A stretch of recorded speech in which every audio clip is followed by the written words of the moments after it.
शुक्लाम्बरधरं विष्णुं शशिवर्णं चतुर्भुजं प्रसन्नवदनं ध्यायेत् सर्वविघ्नोपशान्तये। शारदा शारदाम्भोजवदना वदनाम्भुजे सर्वदा सर्वदास्माकं सन्निधिं क्रियात्। ज्ञानानन्दमयं देवं निर्मलस्फटिकाकृतिम् आधारं सर्वविद्यानां हयग्रीवमुपास्महे। वाल्मीकिर्मुनिसिंहस्य कवितावनचारिणः शृण्वन् रामकथानादं को न याति परां गतिम्। मनोजवं मारुततुल्यवेगं जितेन्द्रियं बुद्धिमतां वरिष्ठं वातात्मजं वानरयूथमुख्यं श्रीरामदूतं शिरसा नमामि। तदुपगतसमाससन्धियोगं सममधुरोपनतार्धवाक्यबद्धं रघुवरचरितं मुनिप्रणीतं दशशिरसश्च वधं निशामयध्वम्। माता रामो मत्पिता रामभद्रो भ्राता रामो मत्सखा राघवेशः सर्वस्वं मे रामचन्द्रो दयालुः नान्यं देवं नैव जाने न जाने। साकेते शरदिन्दुकुन्दधवले सौधे महामण्डपे पर्यस्तागर्धूपदीपललिते कर्पूरदीपोज्ज्वले सुग्रीवाङ्गदजाम्बवत्परिवृतं सौमित्रिणा सेवितं लीलामानुषविग्रहं रघुवरं रामं भजे श्यामलं।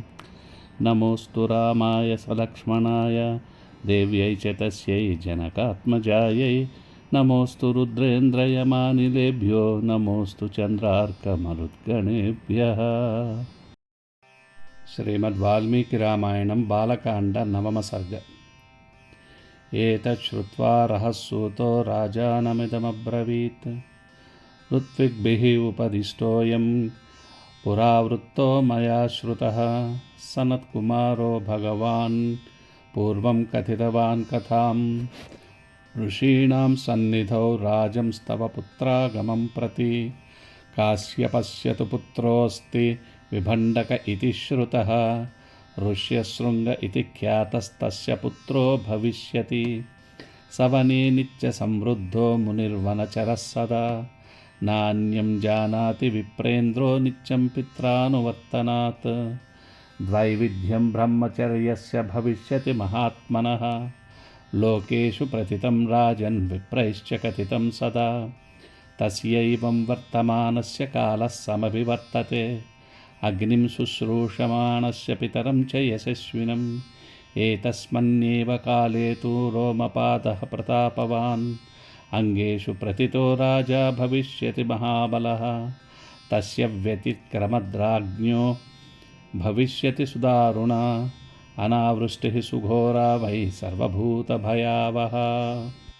अनावृष्ट्यां तु वृत्तायां राजा दुःखसमन्वितः ब्राह्मणान् श्रुतवृद्धांश्च समानीय प्रवक्ष्यति। भवन्तः श्रुतधर्माणो लोकचारित्रवेदिनः समादिशन्तु नियमं प्रायश्चित्तं यथा भवेत्। वक्ष्यन्ति ते महीपालं ब्राह्मणा वेदपारगाः विभण्डकसुतं राजान् सर्वोपायैरिहानया। आनीय च महीपाला ऋष्यशृङ्गं सुसत्कृतं प्रयच्छ कन्यां शान्तां वैविधिना सुसमाहितः। तेषां तु वचनं श्रुत्वा राजा चिन्तां प्रपत्स्यते केनोपायेन वै शक्यमिहानेतुं सवीर्यवान्। ततो राजा विनिश्चित्य सह मन्त्रिभिरात्मवान् पुरोहितममात्यांश्च ततः प्रेष्यति सत्कृतान्। ते तु राज्ञो वचः श्रुत्वा व्यथिता विनताननाः न गच्छेम ऋषेर्भीता अन्वेष्यन्ति तं नृपम्। वक्ष्यन्ति चिन्तयित्वा ते तस्योपायांश्च तत्क्षमान्। आनेष्यामो वयं विप्रं न च दोषो भविष्यति।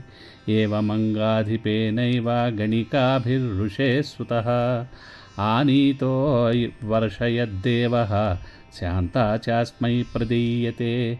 ऋष्यशृङ्गस्तु जामाता पुत्रांस्तव विधास्यति। सनत्कुमारकथितमेताव्यद्याहृतं मया। अथ हृष्टो दशरथः సుమంత్రం ప్రత్యభాషత. యదార్ష్యశృంగస్త్వానీతో విస్తరేణ త్వయోచ్యతాం. ఇత్యార్షే శ్రీమద్ రామాయణే వాల్మీకీయే ఆదికావ్యే బాలకాండే నవమ సర్గః. శ్రీమద్ రామాయణం బాలకాండ 9వ సర్గలోని సంస్కృత శ్లోకాలకు తెలుగు వివరణ. ఆధారం శ్రీమదాంధ్ర వాల్మీకి శ్రీ వాసుదాసకృత రామాయణ క్షీరార్ణవ మందరం. దశరథునితో ఆయన మంత్రి సుమంత్రుడు, ఓ రాజా, మీకు పుత్ర సంతానము కలిగే ఉపాయం ఒకటి ఉన్నదని సనత్కుమారుడు వశిష్ఠాది ఋషులతో చర్చించినప్పుడు నేను విన్నాను. కశ్యప మహర్షి కుమారుడైన విభాండకుని కొడుకు ఋష్యశృంగుడు.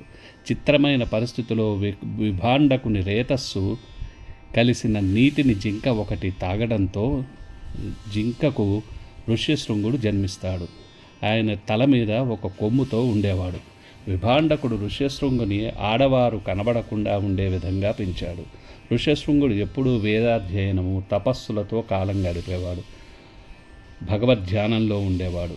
ఆయన ఉన్న చోట ప్రకృతి ప్రశాంతంగా ఉండి విరివిగా వానలు కురుస్తూ ఉండేవి. ఆ కాలంలో అంగదేశరాజు రోమపాదుడు ధర్మం తప్పి పాలన చేయటం వల్ల తీవ్రమైన అనావృష్టి కలిగింది.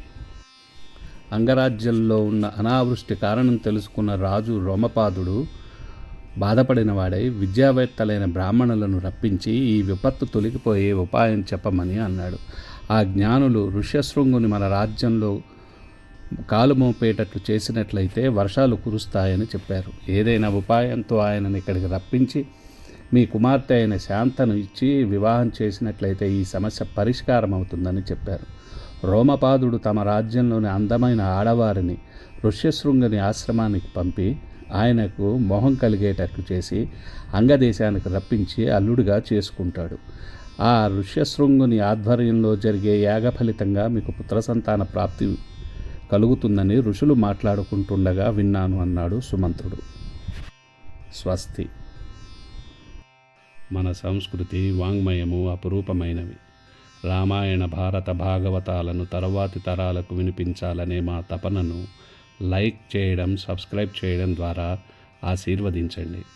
మీ అమూల్యమైన అభిప్రాయాలను తెలియజేయడం మాత్రం మరచిపోకండి.